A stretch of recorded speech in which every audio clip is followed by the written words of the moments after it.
Good evening, hushlings, and welcome. I present your preceptors to the underbelly of the void, the whispers of conjecture, and the known of the unknown. Thus begins the conclave of the Hush Hush Society.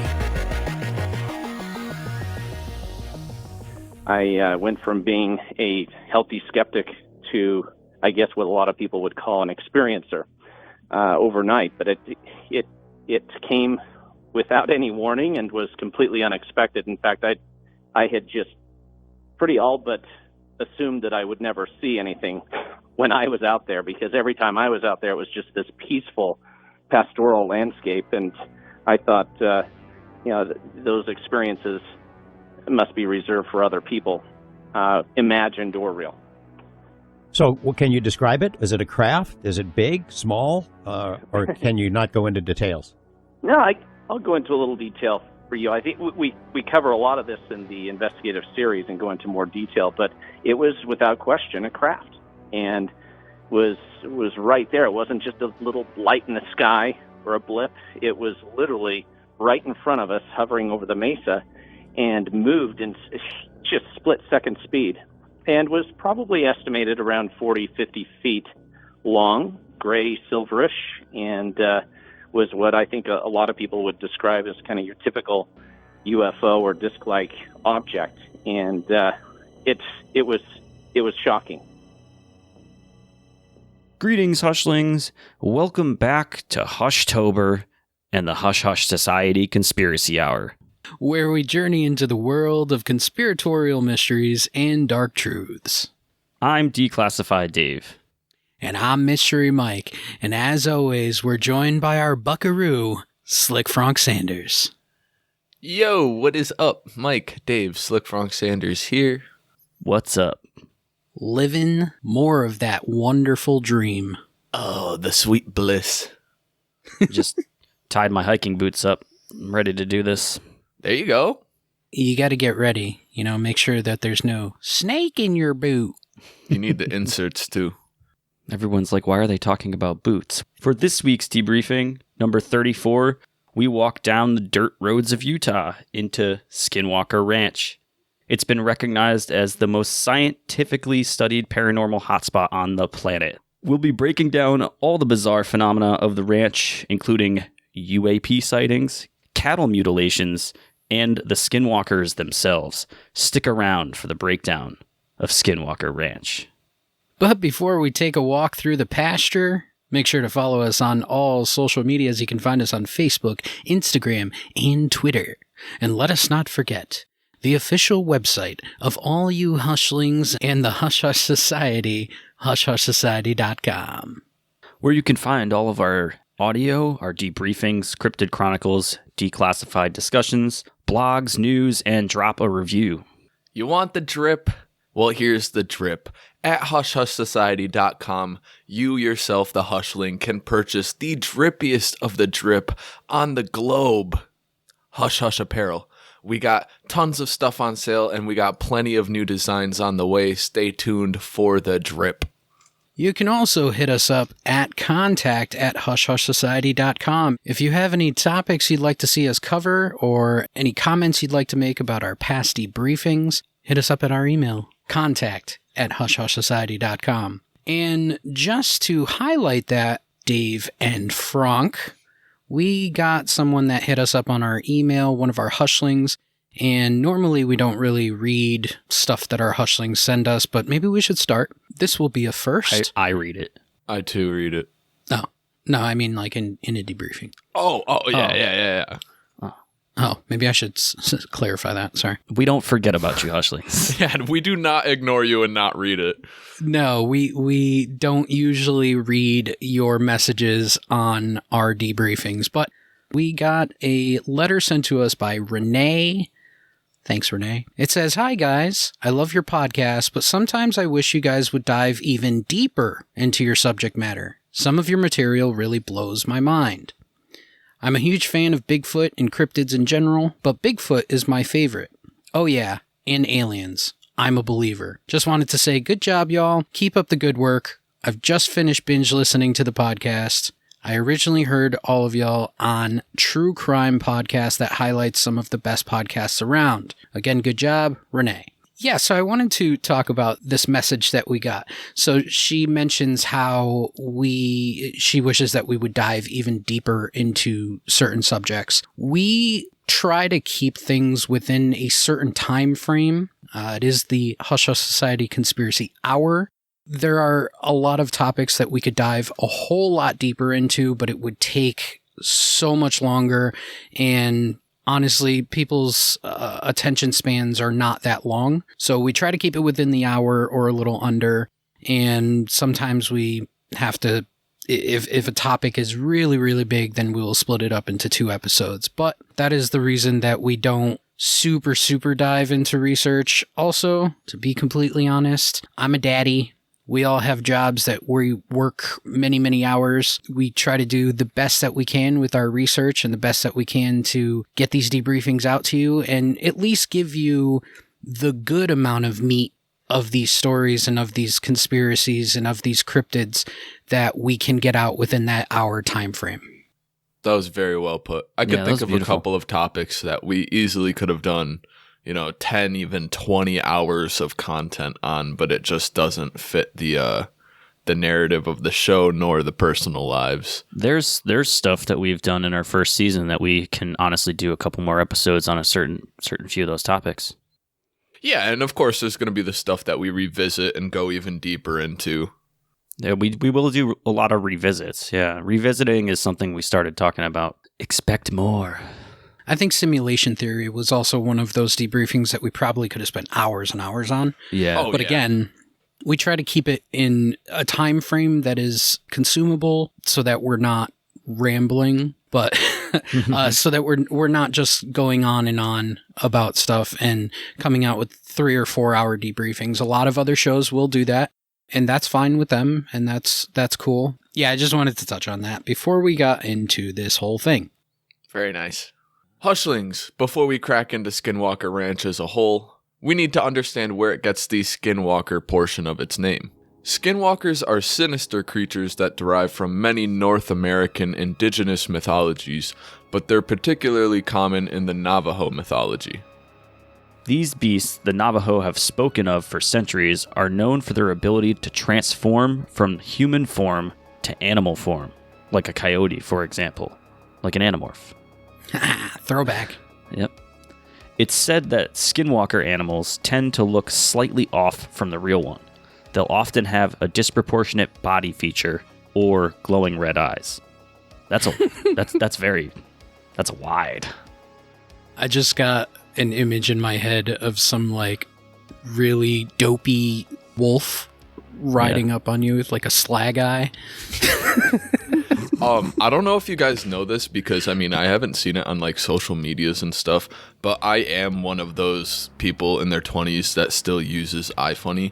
And for some reason, the topic of skinwalkers is booming on iFunny right now. It's this whole meme. I don't know why. It's because we live amongst them. Yeah, I just figured I'd mention that. Members of the Ute tribe consider the Uinta Basin region of Utah, where the 512-acre ranch is located, to be a forbidden, toxic place where, quote, unearthly creatures prey upon mortals. Like Walmart. Roll back. It's the second debriefing in a row we mentioned rollbacks. And Walmart. Really? Yeah, we said it in Salem. Yeah. Since the 1950s, there have been claims and sightings of numerous bizarre events and strange activity. For centuries, owners of the ranch, along with locals, have reported that the ranch is a place of mysterious crop circles, animal mutilations, and alien abductions. It's just a hot pot of different paranormal things going on there. Sounds like a fun place. Throughout the years, there have only been a few publicly known owners of the ranch, but each is notable in their own way, and they all share in the unworldly experiences. First owners were Kenneth and Edith Myers in 1934, and they owned the ranch for a decade. So they sold it in 1944, and from 1944 to 1994, it was pretty much owned by the government. A good 50-year period there where the government just took the land back? Yeah. Mm-hmm. Huh. Yeah. Sounds reasonable. It may have been the government. I'd say the government had a hand in it, but it could have been back. Maybe it was unclaimed land. It was abandoned for a long time. The Myers did not leave it to anyone. No, they're just like, we're gone. Nobody picked it up. I'm head out. All the way until the 90s. So in 1994 to 1996, short stay, Terry and Gwen Sherman owned the ranch. They were in and out and said, scoot, we're gone. And in 1996, Robert Bigelow purchased the ranch and sold it in 2016 to its present owner, Brennan Fugel. Robert Bigelow is a big name. If you don't know who Robert Bigelow is, he is an American businessman. Most notably, he is the owner of Budget Hotels, if you know the brand name. So if you ever stay in a budget hotel, thanks Robert Bigelow. He owns like aerospace stuff too, right? Like Bigelow. Yeah, but let's Aerospace. stick to the hotel. It's all down below. He's a hotel guy. Throughout the years on Skinwalker Ranch, there was a lot of odd activity. Starting off with UFO activity. It's not just the Skinwalkers that make Skinwalker Ranch and surrounding land so strange. Stories of strange lights in the sky have been recorded for centuries. First by the native tribes in the area in folklore and rock art, then by European settlers. In 1776, for example, Franciscan missionary Silvestre Velez de Escalante described seeing fiery lights in the sky above his campfire. What a name. It's a good name. It's a strong name. Yeah. Very strong name. It's also very hard to say. In the 1950s, UFO sightings in the area really picked up. People all around the Unitah Basin were reporting glowing orbs darting around the sky or even emerging out of bodies of water in the region. Some sightings were a bit more extraordinary than just an orb. Some reported seeing metallic craft even up to the size of a football field. Jesus, that is large. Yeah. Big old craft. You can't rub your eyes with that one. You're looking at it. You rub your eyes and it actually just gets bigger. Yes. I like that people have encountered these orbs or these ships or craft or whatever going into bodies of water. That goes back to something that we talked about when we would talk about Antarctic bases and Hollow Earth and whatnot, where a lot of these craft were seen submerging themselves into water, even up to date with some of these Navy videos that they've been showing where craft have been diving into the water. That's a good place to hide. Well, yeah, I mean, what did they say? Like only 10% of our ocean is explored? We know more about the something surface like of the moon, I think, than we do about the bottom of the oceans. I wonder what kind of ridiculous things live in the depths of the seas. And it is possible. Maybe there is some sort of submerged city or something, or some sort of base where these UFOs are going to for refuge. There's probably more than one. Imagine that, just the whole network. It's interesting seeing that all the way back in the 1950s, though. I can't think of like many accounts or stories back then where people are reporting these crafts going in and out of the water. I mean, it's pretty popular today because like we have video of it. There's solid evidence, but most of the stuff back in the early to mid 1900s, most of it is just like hearsay and people's stories. That's still what this is, but you typically don't hear about the submersion of the crafts in water like back then. You don't hear about it too much. I mean, there's some accounts, though, I think we talked about in the Area 51 episode. I think the Men in Black episode as well. I think we had mentioned a USO. Well, after about 20 years of consistent UAP sightings, we're going to be politically correct there, I guess. Right? We're not going to have somebody slap us on the wrist for saying it's not UFO anymore. I'll get UFO tattooed on my face. I really don't care. Well, after about 20 years of consistent UAP sightings in the Unitah Basin, cattle mutilations become common occurrences by the 1970s. A rather bizarre experience occurred in 1964 to a man named Paul Peterson, a businessman who claimed to have encountered a flying saucer while driving home not too far from the ranch itself. And while he was driving, he spotted a disc-shaped craft rather low in the air. low enough to where he could make out humanoid figures in the saucer. They were just waving at him in the window. Like, they were giving him, like, the horn, like you're driving by a truck. You know, like... And he said they were highlighted by a green light emanating from the inside. So they were waving inside of a rave. Yeah, they were just partying it up in the saucer. That reminds me of the Betty and Barney Hill incident, the Zeta Reticuli incident, where Betty was saying that she saw figures inside of the UFO. Think about that for a second. Why are UFOs lined in plexiglass windows so that they can... Like, you would think maybe they would have cameras or some sort of other viewing device outside of it where they don't need windows, but it's like they're making Chrysler UFOs.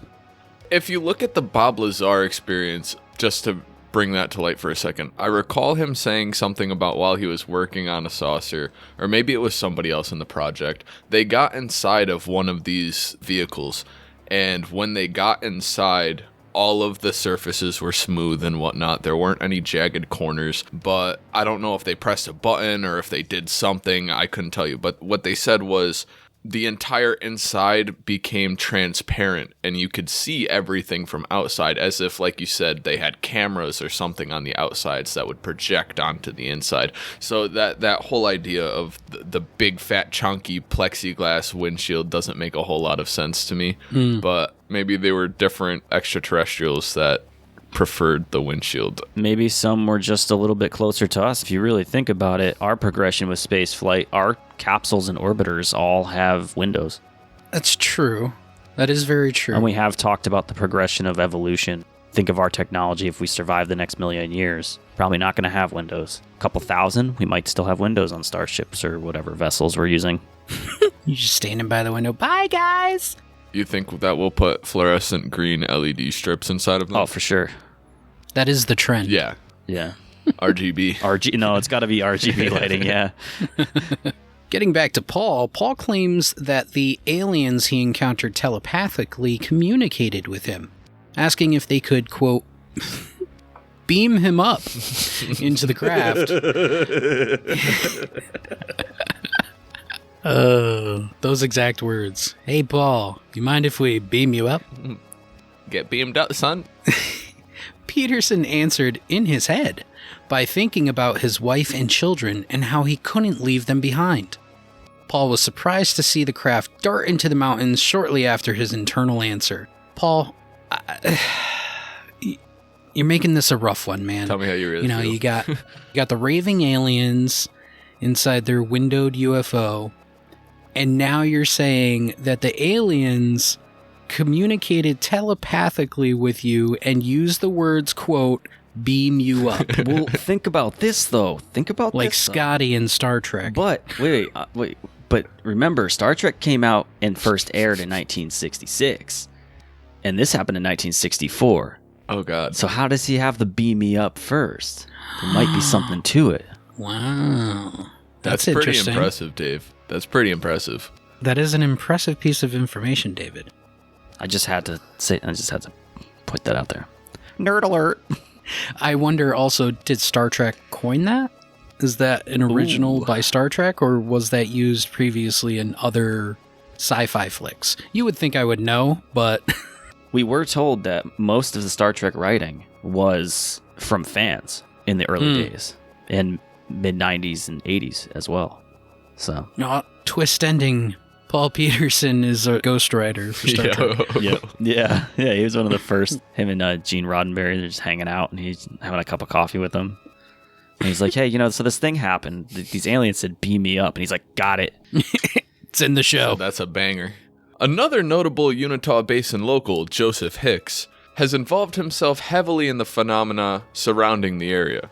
Mr. Hicks has been following Utah's extraterrestrial scene way back since 1951, after an incident where he and his students had seen a UFO floating over their heads. In the following decades, Hicks became a fountain of knowledge on all things Skinwalker. He had also cataloged hundreds of UFO reports from the area. It's a lot of UFOs. Hell yeah. When he was interviewed by reporter George Knapp in 2002, Hicks estimated that at least half of the Uinta Basin's 50,000 residents had seen alien occurrences in the sky. Knapp is most notably known for reporting, as we said, Bob Lazar's story in the late 90s. 50,000 people. That's a lot of sightings. Half of their 50,000, so 25,000 people in the area. At least. Alleged. Well, if you think about what Ben Hansen said when we had him on about Hudson Valley being like a hotspot for UFOs, if Skinwalker Ranch is kind of along the same lines, maybe even along ley lines or some sort of portal spot, then it would make sense that you would see this UFO traffic coming in and out of this place. Especially in a small town area, very condensed population of 50,000 people within a small area. If they're all looking at the skies and there's not, I'm sure there's not a whole lot of light pollution out there, they're able to see these things. So it could make sense if it is one of these portal hotspots that we were talking about. Ironically, Skinwalker Ranch is very similar, almost close to West Virginia and that whole area of Appalachia when it comes to latitude. I don't know the exact latitude lines of both places of Point Pleasant, West Virginia, or Skinwalker Ranch area of Utah, but they're very similar. A couple degrees, I would say. To go back to something that Joseph Hicks had claimed, he said something about a UFO encounter with his students, and that kind of reminds me of the Zimbabwe incident in the 1990s, where all those school children and a couple of their teachers had all drawn the same thing, had seen and encountered UFOs and alien beings in broad daylight. They all had the same story. Yeah, that's an interesting story, and it's one that not a lot of people know about, but that Zimbabwe incident, if you're not familiar with it, there's a blog up on hushhushsociety.com. Go there, read about it, but it is a very interesting encounter, and all the kids had to draw a picture afterwards of what they saw. They all drew almost exactly the same thing and the same figures. That's a crazy encounter that we covered in our blog. Maybe we'll do an episode on that. We'll do some UFO sightings, big sighting episodes or something. Yeah, that would be cool. Hell yeah. We haven't done some alien stuff in a while. Well, we're doing it now. Hushlings, we will return after these brief messages. Greetings, Hushlings. I'm Declassified Dave. And I'm Mystery Mike. And as always, we're joined by our pal, Slick Frank Sanders. Slick Frank Sanders here. Join us as we bring Hushtober to an end with a creepy one. The Hush Hush Society will explore 3 cases of murder with a twist. The killers all claim to be possessed by an evil force. We dip into the madness with a little paranormal, some demonic entities, and a bit of true crime. Investigate with us Monday, November 1st for Debriefing 35, Demonic Possession-Driven Murders.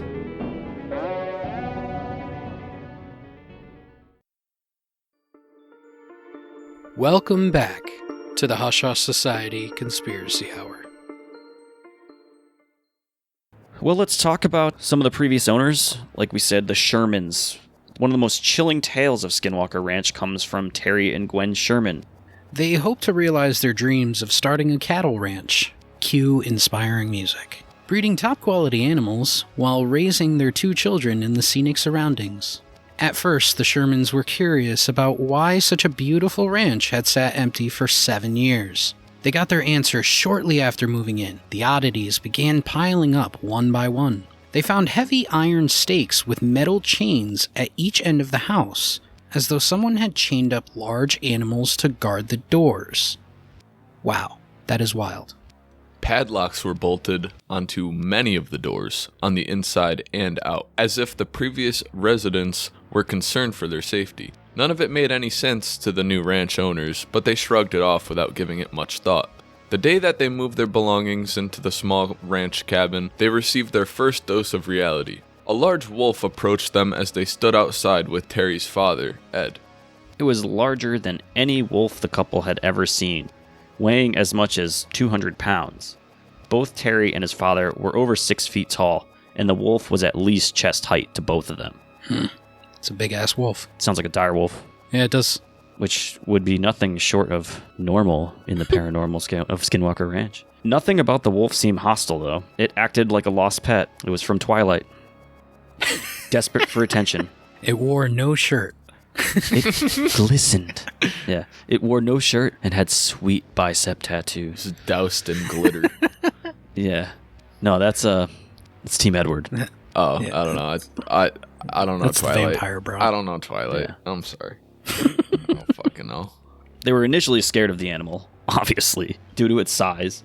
Their worries disappeared quickly as the massive animal began brushing up against the two men. Big nope from me. And it smelled strongly of a wet dog, I would imagine. Although, what would you do in that situation? You can't run. If a huge yeah, exactly. You can't run. You're not going to outrun it. So I don't know, play dead? Just stand there and let it, just pet it? No, I wouldn't pet it, but I totally get the whole freezing up and not doing anything about it. Again, what else are you going to do? Go inside? Mm-hmm. No. You're not making it to the door if that thing's angry. It's going to tear you limb All from right, limb. pup, I'm going to go inside now. Well, that's enough for me, champ. I'm out. It just wants a bone, and that bone just so happens to be your whole entire femur. Yep. Only a few moments later, the massive wolf darted to the cattle pen and attempted to snatch a calf through the fence. Terry immediately unloaded 2 rounds from his .357 Magnum into the creature with no result. Terry, you're a badass. You know he pulled that shit out the holster, did the whole, whip around the finger, pop, pop. Cowboy shit. Gunslinger Yeah. Terry. Well, Terry had no option but to grab his shotgun and unload 2 rounds of buckshot into the creature's chest. Terry's loaded up. Oh, He's yeah. got a .357. He's got the shotgun. Damn, Terry. Chill out. Surely, it had to be a fatal blow. Flesh flew, blood poured, but the wolf wouldn't die. It stared at Terry while slowly backing away. When they attempted to follow it, they were amazed to find that the tracks suddenly ended. It was as though the wolf vanished into thin air. The family began noticing other odd occurrences around the ranch, including strange balls of light that seemed to hover in the sky. And along with the orbs, they saw strange waves and patches of light in the sky, and voices that seemed to come from directly above their heads. I've read some things about that, where people have even seen things 10 feet off the ground near them, things talking to them. Yeah, disembodied voices are scary. The waves of light, I remember we talked about the people on the Titanic seeing those strange waves of light. The Aurora Borealis that brought in all the icebergs and sunk the ship, and Yep. Wilhelm never made it to Antarctica. They were all mesmerized. Before we go on, I just had a thought. So you have this huge wolf. Let's just call it a dire wolf. All right. You have this huge wolf, and it sort of portrays these human traits where it wants some sort of compassion. It rubs up against the owners, looks people in the eye, and it's I don't know, it's acting a certain way, and I don't know, maybe it's the way that the story is portrayed and how it was told, but the wolf is showing these kind of, not human characteristics, but some sort of way that a wild dire wolf would not necessarily act around humans. And then you think about the chains and the padlocks and stuff that were inside the house. And as we're talking about skinwalkers and how the animal may not look exactly like the animal and how it's a changeling of a human, is it possible that that dire wolf was some sort of skinwalker? Maybe a pet skinwalker, or maybe a family member who had turned into a skinwalker and was almost domesticated? That's an interesting theory. But what do they just keep it chained up while it's still in while it goes back to human form? It still just has to be chained up outside of the house? Maybe not in human form, but maybe at night. They did encounter the wolf at night. So maybe almost like a changeling thing, like a werewolf kind of setup, where during the day they're a human, but at night the skinwalker thing takes over and they transmute into a wolf or into a different animal, who knows. But maybe it's possible that in this whole situation, which is why it was being nice to Terry, which is why it was rubbing up against them and looking for that human interaction, that maybe it was a pet of the previous owner. And I use the term pet loosely, but... You know that feeling when you really have to run to the bathroom and you just know, so you just kind of bolt, shut the door and, plop yourself down? And shit yourself. Yeah. I'd imagine it to be something along those lines. If this person was a skinwalker, like he could feel it coming on, and he just has to stop whatever he's doing and like sprint outside, chain himself up, and then do his morph stuff. Just kind of chill there till the morning. I mean, that's kind of along the transformation trope, where I'm obviously thinking of like werewolf movies, but I would imagine, here it comes. maybe it's the you start to grow the long fingernails and you get a little hairy around the ears, whatever it may be. You feel it coming on. So especially if it was the previous owner's family member, or like I said, a domesticated skinwalker, really. The skinwalker would know that it's happening and it's about to happen, and maybe they don't want to hurt people, or obviously there's a lot of what ifs in that, but it's a thought road to go down. Absolutely. It gets a little more bananas here. They started seeing faces in the windows. I'm out when I see that. That's it. Which turned into apparitions standing at the foot of their beds. That's horrifying. Tickling your toes. Yeah. You need to snip your pinky toe. Oh my God. I'm just gonna put this big toe in my mouth.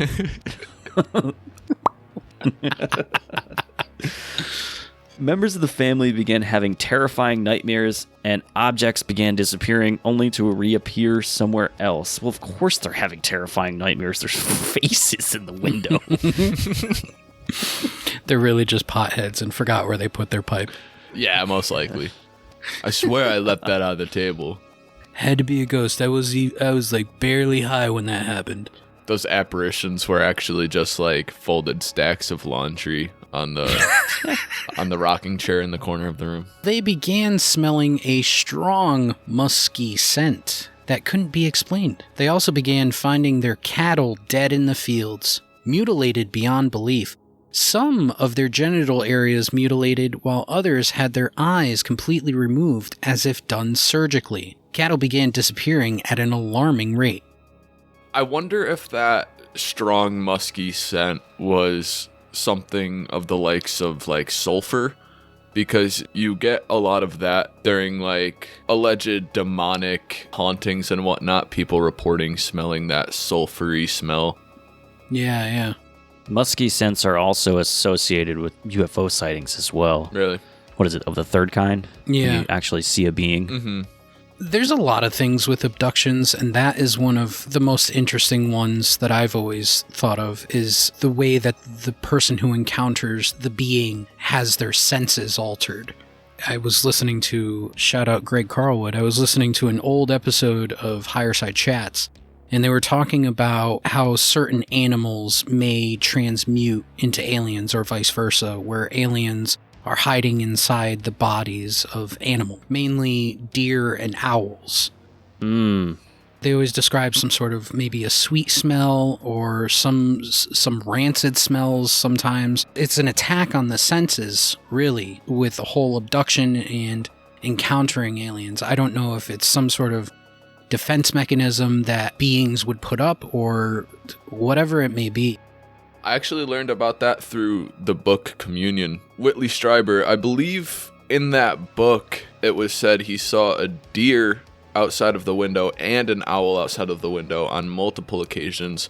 Same thing with that movie. It's not like a true story. Encounters of the Fourth Kind. The owls outside of the window, that always gave me like the heebie-jeebies. Yeah, I never looked at owls the same after that movie. I don't know, it freaked me out. I have a friend, they had an encounter years ago, over a decade ago, where they were in their house, lost time, saw a deer in their front yard, and that wasn't like uncommon to see a deer, but just randomly, and had the smell, like a smell of like compost and rotting. It was a very strange account and has had multiple things happen since. Pretty boilerplate when you're talking about UFO encounters. Yeah, which means there has to be some sort of fact behind that. Whether it's a skewed fact or not, it is something based in fact. Back to my boy Terry. Oh, I got the feels for Terry. My boy Terry lost 20% of his herd in 2 years, which is huge compared to the normal 1% rate that most ranchers in the area face. The final straw came one night when their dogs began chasing one of the strange orbs of light. Terry encouraged the dogs to chase it. Go on, get it! You know, sort of like that. and they quickly disappeared into the darkness. Only moments later, he heard the undeniable sounds of animals yelping. He followed the sound, but couldn't find any trace of the animals. The next morning, they discovered 3 scorched circles in the ground with gooey lumps of liquefied flesh in the center.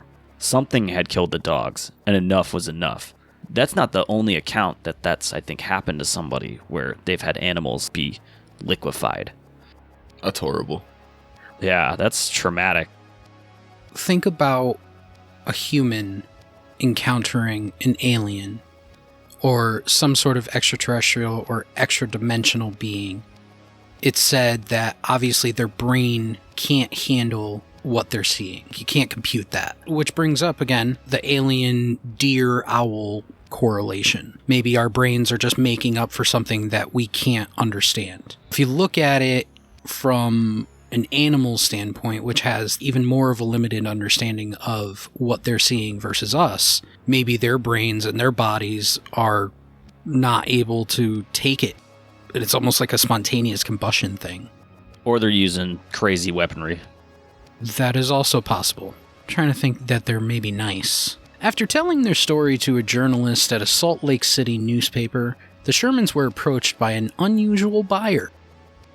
In 1996, hotel entrepreneur and founder of Bigelow Aerospace, Robert Big Buck Bigelow, paid the Shermans $200,000 for their ranch and turned it into a research facility to study the paranormal events, founding NIDS, the National Institute for Discovery Science. It's said that it was around this time of purchase that Bigelow signed a contract with the DoD to provide research and evidence on UFOs. This contract was said to be worth around $22 million. That's some money. Also, they should have called it National Academy for Discovery Science. It would have been NADS. Missed opportunities. Drop the ball. $22 million, though. He bought it for $200K and got $22 million in a contract. Hand over fist, man. They don't call him Big Buck Bigelow for nothing. Do they call him Big Buck Bigelow, though? Yeah, why not? Bigelow, having been intrigued with the UAP phenomenon for over 20 years, also signed a contract with MUFON, if you don't know, the Mutual UFO Network, purchasing their entire database for the low, low price of $672,000. That's all it takes. Over a period of time, Robert hired psychologists, engineers, physicists, and biologists to aid in his research. And he locked down the ranch, hiring former military security guards to patrol the grounds. He also established a science advisory board and brought in state-of-the-art equipment. In January of 1997, 1 year after purchasing the estate, Robert began to see in full swing what was happening at the ranch. During a snowstorm with temperatures of negative 30 degrees, 3 calves were found with odd wounds on their ears and eyes. 2 of the calves had circular spots cut out of their eyelids, while the 3rd calf's ears had been shredded as if cut with scissors. After another calf mutilation occurred in broad daylight a month later, the researchers were more perplexed than ever. The 85-pound calf was mangled beyond belief. One of its legs had been yanked clean off at the knee and placed neatly a couple feet away from the corpse. All of the calf's internal organs were missing, and the body was completely drained of blood. There was no blood specks near the body, on the body. There just wasn't any, as if it were like vaporized or something. Jeez. One of the ears of the calf had been cut clean off with precision. That's the most compelling mutilation story out of all of them, when there's no blood. Like, it's not like an animal got that, because if there was an animal that you would have... It'd be a mess. It'd be a mess. Yeah. Is that along the lines of a chupacabra type of situation? Well, yeah, you have that sort of thing happening. I think with the chupacabra sightings or reportings, there is blood everywhere, though. The body is drained, but there is... blood. Yeah, and chupacabras probably can't use scalpels with surgeon hand precision to cut off calf ears. You don't know about that. I don't. You're right, I don't. I really don't. It is very messed up to think about these circular cuts to the eyelids of baby calves. Yeah, because animals can't do that. For a minute, let's think that it's a human, okay? Or it's something earthly, but we'll say human with the precision. What kind of person goes in and uses a hole punch on baby calves' eyelids? Satanic cultists, if anybody. I don't know. Little calf pepperoni, little calf pepperoni. It still doesn't explain, like, there'd still be, even if you cut an eyelid, there'd still be blood. The precision makes it otherworldly. Do you think the eyelids were shut when they found the calf? So, like, the eyelid is shut, but you can still see the pupil through the eyelid, through the little hole that was cut out? Like it's wearing a Zorro mask or something? Yeah. Yeah. Oh my god. Somebody was trying to make that calf a superhero. Wow. It's fucked up. Super That bloodless is. cow. Just a disclaimer, the Hush Hush Society Conspiracy Hour does not condone animal hatred or torture or any of that stuff. We love little animals. We also donate to PETA on a regular basis.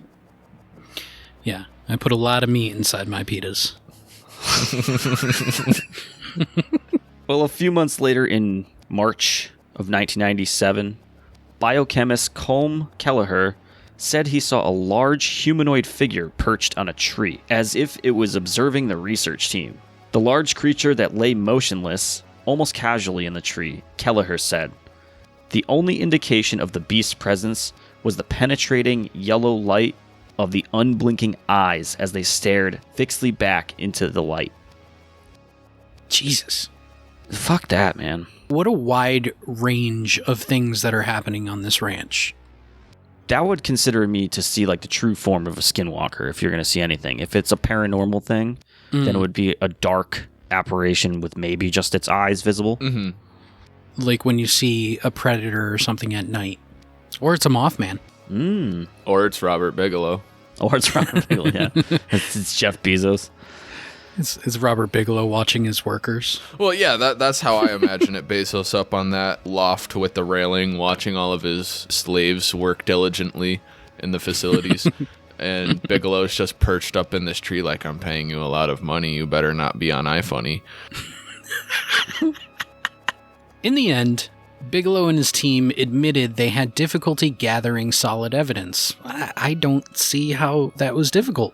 Yeah. The main explanation for the lack of proof is electromagnetic interference, which kills camera batteries and causes microphone malfunctions. Bigelow sold the ranch to a company called Adamantium Real Estate Holdings in 2016 for a whopping $4.5 million. This dude made mad money by owning that ranch. Hell yeah. How is that not enough solid evidence that all your shit goes dead? Yeah, and cattle mutilations.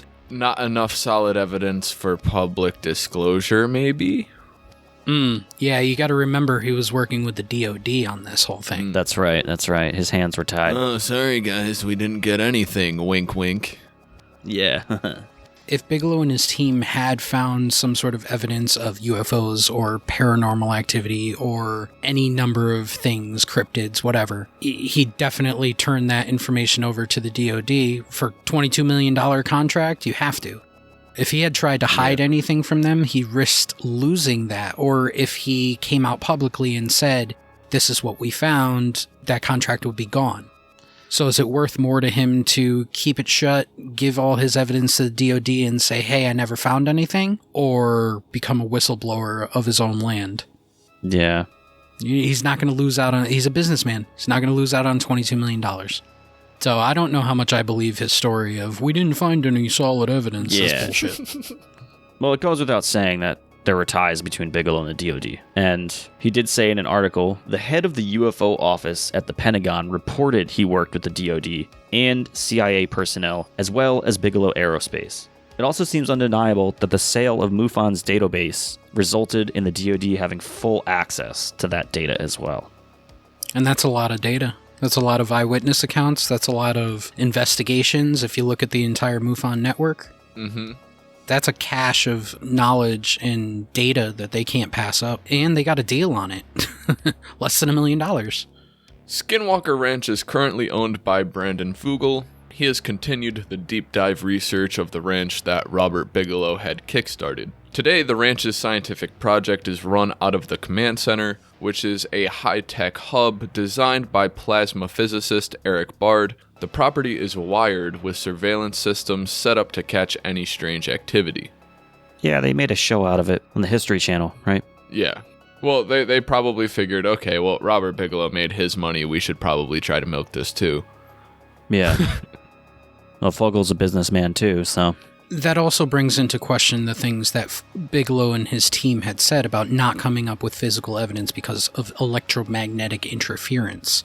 So how are you filming an entire fucking show on this ranch with all this probably hours of footage if you're running into electromagnetic interference? There's no way that we can catch anything on film. They're using like 1960s massive reels. And Well, shit. then again, if you go back and look at the show, there's not that much weight to what they actually catch. It's mostly just interviews, and did they actually interview them on property? There's a bunch of things that happen to those guys on the show, like medical things, really weird stuff. But just like a lot of shows, it doesn't show much. It's just a lot of talking. I'd just like to mention that on that show, they penned up, I don't know if it was a llama or an alpaca, but it was one of the two. They put it in a pen for like 3 days and literally just filmed it, waiting for it to get mutilated. What is this, Jurassic Park? Yeah, that's what their research consisted of. They were just waiting for T-Rex to come? Some dude also crashed a very, very expensive drone, and I want to say they blamed it on that electromagnetic interference. Oh, yeah, that thing was like $20,000-$30,000, and the guy had an aneurysm. Yeah, I saw that episode. That was funny. Sorry, guy. So Bill has been drinking a lot. He took the drone up. He just wanted to take it for a little drive. He attached a hot dog to it. Oh, stop. Wanted to see if he could catch that dire wolf out there. Crashed it into a tree. $43 million later, here we are. Are you saying that because I tied a hot dog to a bottle rocket? Could be. Well, the new team is dialed in with newer technology for their research. I guess better than an aerospace company for some reason. Yeah. Here's a few examples of what they're working with. Infrasonic recording, which measures sound below human hearing.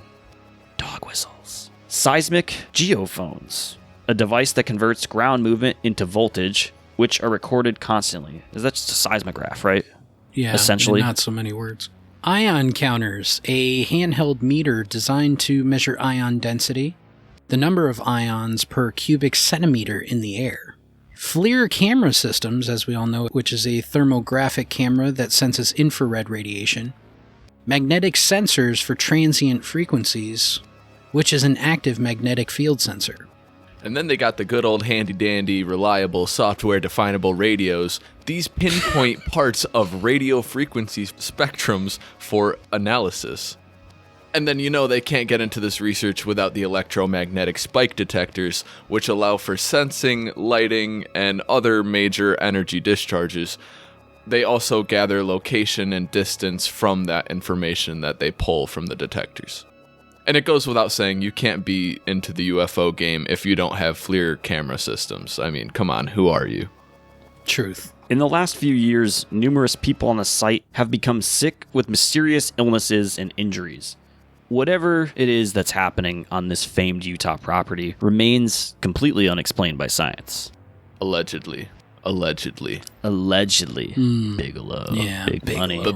Big Buck Bigelow. All right, so we've had a lot of stuff to take in with this. We have had a lot of stories. We've had a lot of different owners.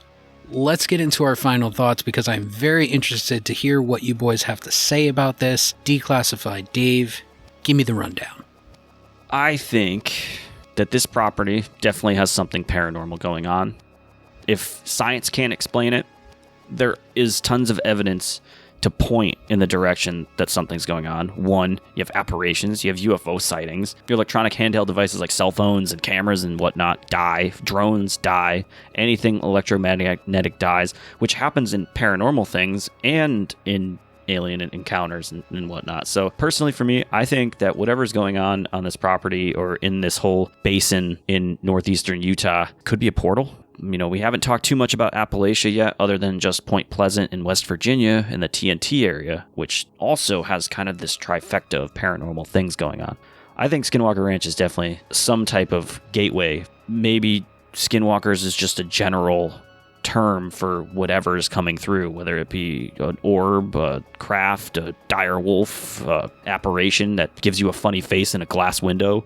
There's something definitely going on. If our current technology still has trouble, and on top of it, the government has anything to do with it, and they've so heavily researched it themselves with projects that we can't even find in our research. There's a lot going on, and probably going to be a while until we figure out what's actually going on.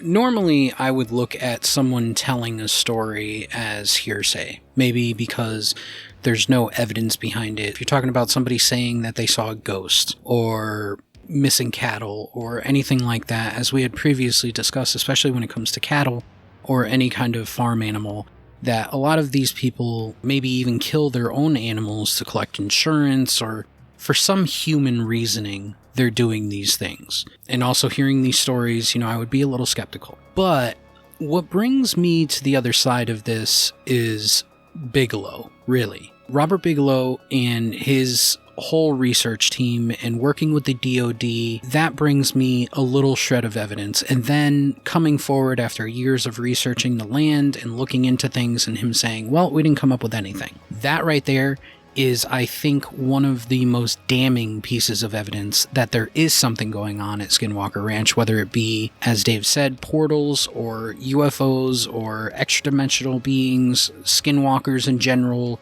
That remains to be seen, but I truly believe that there is something going on there, and I think it's big. I think it's bigger than a lot of other things that we've covered. I think it's bigger than a lot of the stories that were told, because I think about the nefariousness of the DoD being involved in this. Why are they so worried about this piece of land? Why are they so interested in this piece of land enough to give a $22 million contract to a businessman who is obsessed with the paranormal and UFOs? If there was nothing to it, if there was no merit to any of it, then the DoD would have never involved themselves, and Robert Bigelow would be dropping millions of dollars into it himself, and they would have never been involved. So I think that's really the biggest piece of evidence that there is something going on, is the involvement of the DoD and the Bigelow research team. I would give it less thought if there were no weird things that happen to animals, like mutilations and piles of goop. Yeah, the piles of goop are interesting, but also, was there evidence of that, of the piles of goop? Was there evidence, were there pictures taken? Was there tissue samples that were saved? What physical evidence of that happened? Again, that goes back to, was it just a story told by a person who may or may not have been on the ranch? Was it a game of telephone? Oh, well, they found the dogs dead. Oh, the dogs were burned. Oh, the dogs were liquefied. That's how that story kind of goes. But there is something going on with Skinwalker Ranch. I'm not sure what it is. I'm not going to pretend to know, but I will say that I do think it is a lot bigger than it's led on to be. And with that, we will get into the final thoughts of Slick Frog Sanders. Frog's final thought. Cut holes out of your eyelids for me. No, but for real, I think that there's a lot of merit to the Skinwalker Ranch phenomenon. It goes all the way back to the native Ute tribes of the area. They were told hundreds of years ago to stay away from this place, that it was nefarious, that it was evil, that there's bad stuff going on there. And that's depicted up until today through rock drawings and whatnot that you can still see. I would like to say that I feel for Terry Sherman and his family. This was their dream ranch, and they were forced out of it in the span of 2 years because of all of the sick, crazy stuff that was happening. Shout out Terry. But when it's all said and done, I definitely do think that there's something going on here. You're not going to have these researching Mongols dumping millions and millions of dollars into this plot of land if there wasn't anything going on. And the fact that Bigelow says, the interferences caused a lack of evidence, that's a crock of shit in my opinion. It was definitely covered up. especially with the DoD having so much play in the investigation, like you really solidified, Mike. I too think that that's the biggest point that kind of gives this any validity. So who knows what's actually going on here? I like the idea that it's some sort of portal, some sort of gateway area where you're going to have this large broadband mixture of activity, whether it be paranormal or UAP or anything of the interdimensional sort. It's kind of like saying the same thing with Epstein, like, oh, we don't have the footage. Yeah. Which makes it more mysterious. So in the end, rest in peace the Cavs, rest in peace Terry's dream. Bigelow made more big bucks off of this, and that is due to the fact that there absolutely is something going on here. I think the money talks. Cash is king. Cash is king, money talks. Well, Hushlings, what do you think?